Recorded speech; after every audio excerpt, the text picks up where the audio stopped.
தமிழகத்துல பாஜக நோட்டாவுக்கு தான் போட்டி போடுறவங்க. நோட்டாவா பாஜகவான்னு எடை போட்டோம்னா நோட்டா தான் ஜெயிக்கும். இப்படி எல்லாம் விமர்சனம் பண்ணவங்க எல்லாம் இருக்கிறாங்க. இத கேட்டு கேட்டு பழகி போன பழைய பாஜக பிரமுகர்கள்லாம் இன்னைக்கு தமிழகத்துல பாஜகவுக்கு ஏற்பட்டிருக்கிற இந்த எழுச்சியை பார்க்கிற போது கொஞ்சம் வித்தியாசமா தெரியும். அண்ணாமலை வர்றதுக்கு முன்னால தமிழகத்துல பாஜக ஒரு பெரும் தூக்கத்துல இருந்துச்சுன்னே சொல்லலாம்.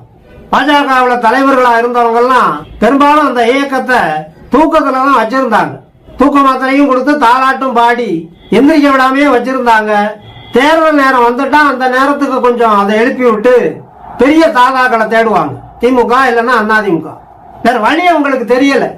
மக்கள் மத்தியில் அந்த இயக்கத்தினுடைய கொள்கைகளை, கோட்பாடுகளை, நோக்கங்களை எடுத்து விளக்குவதற்கான வழிமுறைகள் அவங்களுக்கு தெரியாம இருந்தது. தேர்தல் நேரத்தில் எந்திரிச்சுக்குவாங்க, அந்த தாதா கட்சிகள்கிட்ட போய் நிற்பாங்க. இவங்க பாதிக்கு பாதி